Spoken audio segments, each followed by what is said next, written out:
Hey everyone, Once Bitten here at the Battle Report.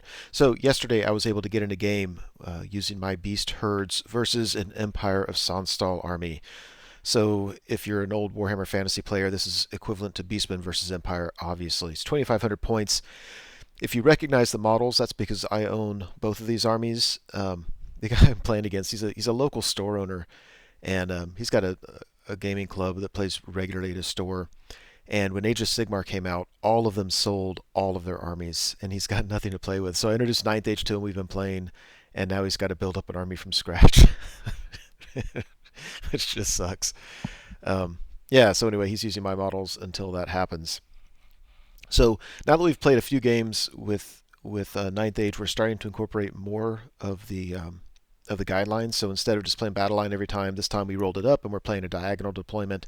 And instead of just playing straight victory points, kill stuff, we're playing as well with secondary objectives. So we rolled up a secondary objective for markers. So you're going to notice a marker here in the middle right, and there's one middle left that's actually kind of off this picture.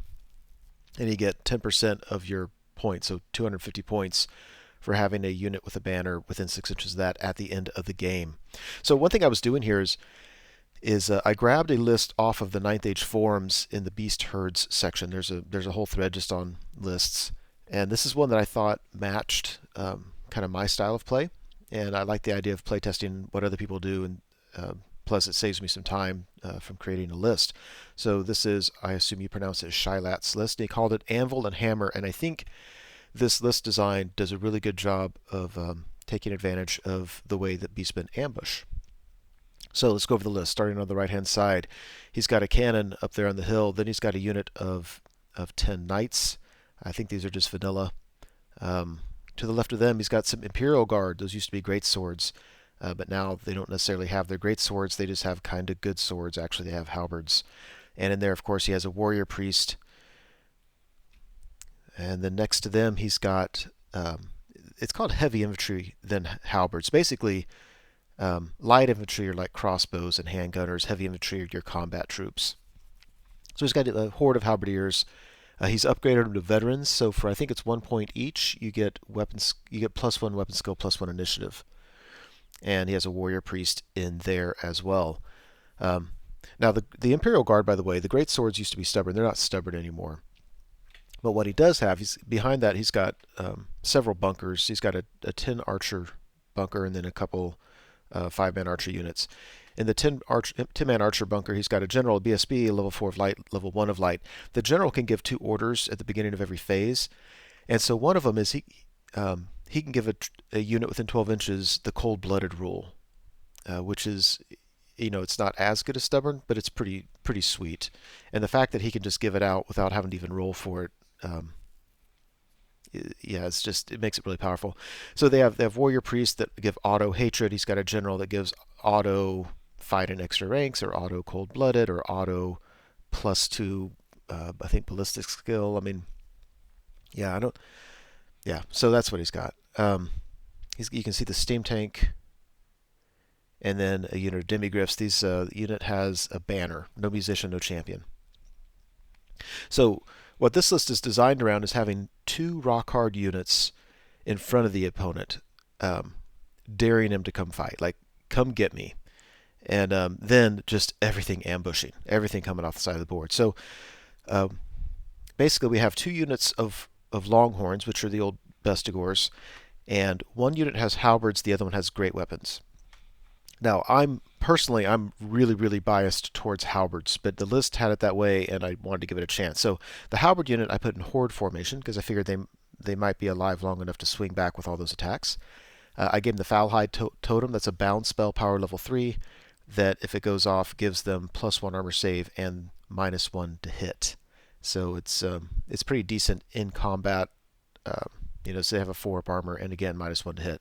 I've got a level 1 Lore of Beasts. This is one way that I changed the list. He gave him Lore of Nature, and I just wanted this. So then I've got another unit, and it's I think the same size, but this unit has great weapons, so I put him in ranks. And if I'm looking at that right, it looks like I put him 6 wide instead of 5 wide because I don't know. That's the unit tray that I had. So this one has, they're great weapon best or Longhorns, I've got a general in there, so he's got basically a 1-up armor save, and he's +1 strength. So this guy's like strength 6, 4 attacks base. He gives a unit a 5-up ward versus artillery, and then my general, of course, has a 4-up ward. So he's very durable with a 1-up, 4-up, and even though it's only 4 attacks, he's rerolling to hit most times, and strength 6. He's pretty sweet. He allows me to reroll my ambushing units whenever for their ambush roll. I've got a BSB, so he's basically got, oh, what is that? 5, 4, 3, 2. He's got a 2-up armor save, a 5-up ward save, and he's carrying a totem. So my best score units both have the Foul Hide totem. When a character brings a totem, you have 4 bound spells. One's the Foul Hide, and the others are pretty sweet as well. Let's see. Next to that, I've got my Minotaur Warlord. My only concern about him is how do I keep him alive from shooting, but he does have the Bramblehide, which is +1 toughness and a 4-up regen. He's got the Blessed Sword, which means that he gets to re-roll failed to wound rolls, and you have to re-roll ward saves. And then he's got a 2+ versus fire. But so our Minotaurs now have Primal Instinct. It used to be the Primal Fury rule. They have it just like the troops do. So this guy is usually going to be re-rolling to hit, and he's going to be re-rolling to wound. He's got 5 base attacks, and he has Frenzy and can never lose it, which I actually don't like. I'd rather him lose Frenzy and lose the downside of Frenzy. Yeah, so I don't know when Charlotte designed this list where he thought this guy would go. And my assumption is he might have thought that he should go with a unit to add a lot of punch to it. But I love this guy out on his own. He can take a lot of abuse. I mean, he's toughness 6, I think, with the Bramblehide, and then a 4-up regen. And if somebody has flaming attacks, boom, I've got a 2-up ward versus. It's a pretty good combo there. So I feel like I've got 3 units here that if my opponent can get like double charges off, I might be in trouble. But I think if he's 1-on-1 against me, it's not going to go well for him. With the exception being the Great Weapon unit. I think that's so vulnerable. With my opponent getting all his attacks first before I get to go. In the first round of combat, getting Hatred with the Warrior Priest is pretty sweet. Anyway, this is the rest of my army. I've got 3 units of 20. Used to be Gore, another Wild Horns. They've got the Wolverine Totem. That's +1 attack and armor piercing 2. So I like that. I've got 2 units of 5 Raiders. They're great for taking out cannons. And I've got 2 Giants. Then I can take them sober or drunk. When I ambush with them, I like them drunk. So they come on immune to psychology. So that means I don't have to worry about a unit panicking off the board within 6 inches of them. I can just put them there. And they get +1 strength on the charge. That means they are strength 7. So now cavalry and steam tanks need to be careful around them. So I win the roll to deploy first, and I choose to deploy my whole army down because it was only 3 drops, 2 units and characters. And that means that my opponent gets +1 on his roll to go first for every unit he hasn't deployed yet. So I basically auto get to go first. I know I'm going to get to go first, which is great. So I move up just a little bit with my units. His knights can charge my rightmost unit, and I'm okay with that. I think that's a good matchup for me. I can't take a combo charge, but if he will come in 1 unit at a time, that can work for me. I'm using my Minotaur Warlord on the left. He's hiding behind the building so that he can't get shot with cannons. It's not a huge concern of mine. I've got regen, so it's a 50-50 chance, even if he hits me, that it's even going to do a wound. And if he doesn't wound, the most he can do is 4. And I've got 6. But I'd rather not take a steam tank and a cannon and all that. Now, what I'm gambling with is he can charge me with his demigryphs, and I'm okay with that. I think when the demigryphs charge in, I'm a little bit vulnerable. I'm probably going to lose combat, and I'll be leadership 10 with a reroll minus whatever I lose by. And I think I'm just willing to take that chance because if he can take the charge, I think in the long run he'll just grind them down. So magic phase, nothing happens really. We go to Empire turn 1. His knights charge on the right. His Imperial Guard move up a little bit, so he's looking at next turn charging again. I think what his plan was, I think the idea is the knights go in and just kill a bunch of stuff, and they're going to win combat, and I'm going to be steadfast and stick. So we all know that. But I think the idea is he kills enough so that by the time his Imperial Guard get there, they can just mop up. The downside of that is on the turn he charges in, he's great, but then it's my turn, and he doesn't have the high strength bonus. I'm probably going to win that one, and then you never know what could happen. On the left, he takes the bait. I'm not sure it was really bait, but he charges the Immigrants into the Minotaur Warlord, and otherwise you can see how he has moved. Now, one mistake he's made, and he realizes this later in the game, is he doesn't position his units well. He's got his halberdiers on the left kind of blocked. They can't fit between the house and his Imperial Guard, and that's not me being picky. I'm like it's not even close. Actually, it's probably a couple inches more he would need. And I don't. When I saw him doing this, I wasn't thinking one way or the other, but I think what he was worried about is worried about my general's unit charging past the Imperial Guard and getting into the halberdiers. So anyway, that's that charge. I'm not really worried about that. There's that charge. I'm a little bit worried about that. During the magic phase, by the way, he gets weapon skill 10, initiative 10 on the demigryphs. That's huge. Now he gets to go first, which doesn't really matter because I wasn't going to kill enough to reduce attacks anyway. But now instead of hitting me on 4s, he's hitting me on 3s, and instead of me hitting him on 3s rerollable, I'm hitting him on 4s rerollable. So not the end of the world, but helpful. So he comes in here. Now these Longhorns have halberds, so I'm still wounding him on 2s, but these knights have, after the modification, still have a 3-up armor save. I do 16 wounds to him, and he makes 13 armor saves. Yeah, knights into Bestigor are never good. I guess if you have a 1-up and it's against halberds, strength 5. Yeah, but I probably should have done at least a couple more, and I'm almost certainly going to win on my turn. And then that's tough, because if I win on my turn and I pursue him and I roll an 8, I'm in the flank of those Imperial Guard. If I roll a 7, his Imperial Guard are going to be able to charge me in the flank. If I roll less than a 7, I think he'll probably still be in my front. And, that is what it is. I think I can deal with it. He'll get to swing first because he's initiative 4. So it's not ideal, but, whatever. But I swear, if I pursue these knights and roll a 7, that would be bad. The alternative is just not to pursue the knights if and when I win next time, and just take the charge and deal with it. And we go over here.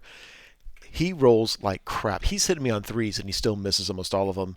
He's strength 5 with the mounts, strength 6 with the riders. I'm toughness 6. I think we were playing it that I was toughness 5 because I forgot that Bramblehide gave you +1 toughness. And he fails. I don't know. He might have done 1 wound. I have a 5-up armor and a 4 pregen. I save it all.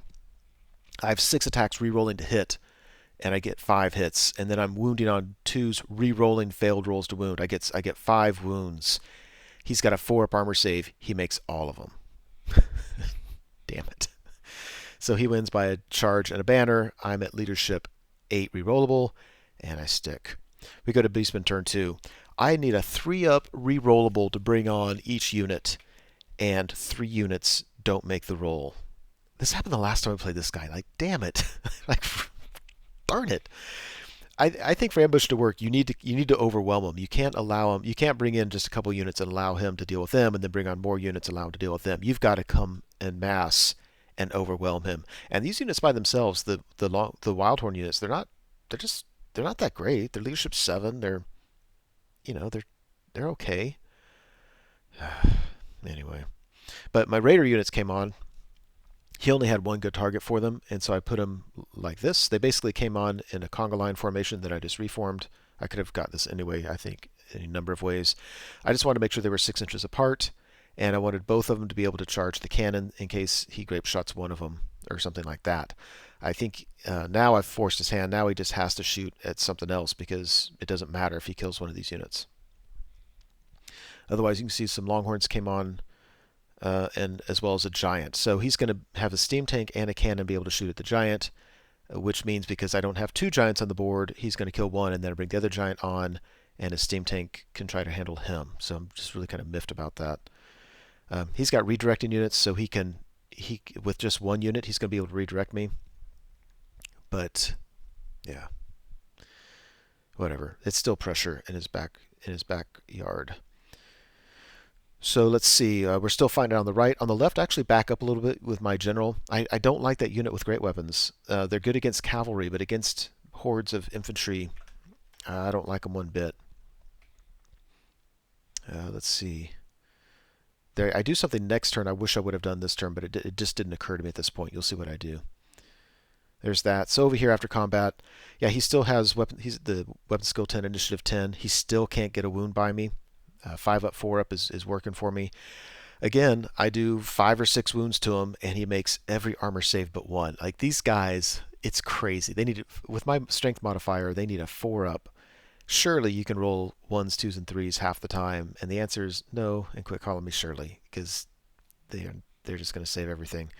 So over here, I beat the knights, and I'm like, you know what? If I roll an 8, I'm in the flank of the Imperial Guard. Game over. If I roll a 7, I've just lost this unit. That's not game over, but it hurts. Um, if I roll it less than that, it's not really going to affect anything. So I decide to go for it, and I roll a 10 and get a free charge into the flank of the Imperial Guard. At this point, we're thinking the game is we're probably going to end it early because we both think that's game.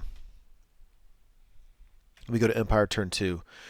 Um, yeah, so his Imperial Guard are stuck in place. His halberdiers can't get through that gap between them and the house because it was just bad. If I had charged his Imperial Guard in the front, he would want to countercharge his halberdiers in the flank, and it's just bad positioning. And by the way, this is a very friendly game. I mean, at any point, I would if you think you made a mistake, just take it back and do whatever. And and he doesn't want to do that, so whatever. So he's redirecting my wild horns with a unit of 5 archers. He's redirecting my giant with a unit of 5 archers. So my giant can charge them and crush them, and then he can countercharge the steam tank and do a fair amount of wounds to my giant, probably kill him. Plus, he's going to be able to shoot at that giant with a cannon. That steam tank giant is probably dead. So we go do that, and this giant starts with 6 wounds. His steam tank, I think it was, shoots at him and rolls a 1 to wound. So that was very nice. The cannon shoots at him, hits him. Even with the way that cannons shoot differently now, they kind of veer a little bit. They don't veer much. My opponent's still just hitting everything. But instead of doing d6 wounds, it does d3 plus 1. And of course, he rolls a 3 on the d3, does 4 wounds to him. This giant has 2 wounds left. That is plenty to deal with this redirecting unit. But then when I get countercharged with the steam tank, he's going to die pretty easily. Over here, my opponent still cannot get any wounds through. Now his buff is gone, so now he's hit me on 4s, and now his mounts are wounding me on 4s or 5s. I don't know if I remembered the Bramblehide thing. And then again I've got a 5 up, 4 up. He can't get any wounds through. I again do 5 or 6 wounds, and he saves all but 2. So he's starting to save less. At this point, him not breaking me on the charge, I mean, I think I've just got this. I just need to whittle him down. And because I'm frenzied, though, if I break him, I probably won't catch him. And then if he wants to, he can countercharge with the steam tank, and that might hurt me. But it'd save my giant, I guess. So over here, we charge in. He does, I think, 1 wound to me, very, very minimal. I do, I think, 7 wounds to him, and he's on snake eyes. Now, his general gave these guys the benefit of cold-blooded, and sure enough, he rolls 3 dice, boom, 2 1s, he sticks. Which it doesn't matter because it doesn't matter. But because I hit him at the end of my turn and we fought it on his turn, if I had broken these guys, that means I could overrun, and then on my turn I could do something else. I could charge again, and that just would have totally broken the game wide open. But the game's still pretty much broken wide open. So let's see. We go to Beastman turn 3. This is where I started doing things that I like doing with good characters and stuff. So one, all my ambushers came on. Let's see. I'm charging 1 Wildhorn unit to his chaff, a giant into his chaff. My other giant comes on. The other giant is kind of far away. My concern here was, I just didn't need him closer. I basically just wanted him to charge that steam tank, and I think the steam tank's going to go after the other giant, so that's why he's there for the counter charge. Basically, I'm not worried about my giants panicking off the board. I'm worried about my wild horns panicking off the board. So my thinking was, if he uses magic to kill a giant, I might, if he's within 6 inches of a Wildhorn unit, the Wildhorn unit is on leadership 7 and may just run off the board. So I want to spread my units out. Now I took my general, charged him out into the unit of halberdiers. He's got a 1-up, 4-up. I think he'll be just fine. My biggest concern is him losing combat and just having a bad roll, but he's leadership 9 rerollable base. I think he'll be okay.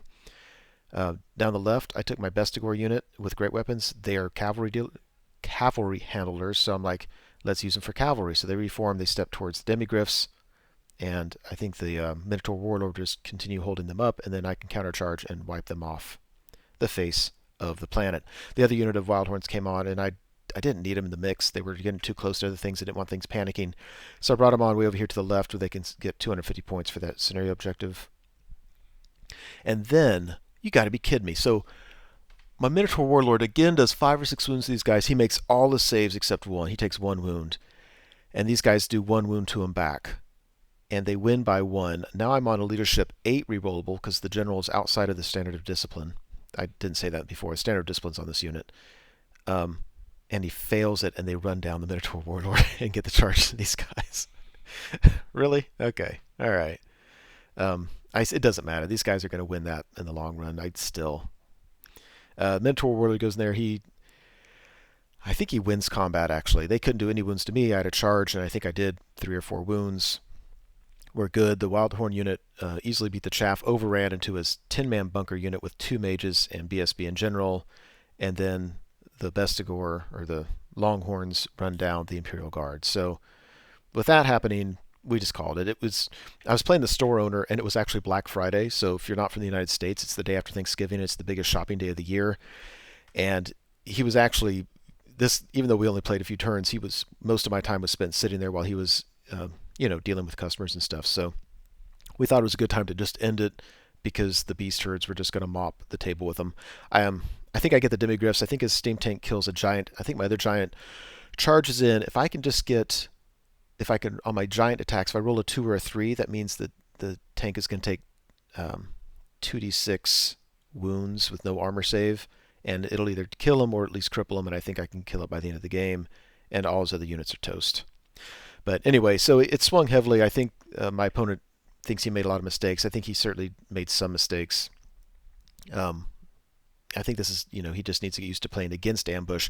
He admitted, by the way, that he considered cornering just to deal with ambushers. It would make me walk all the way across the table, and he didn't do that because he thought that might be a boring game.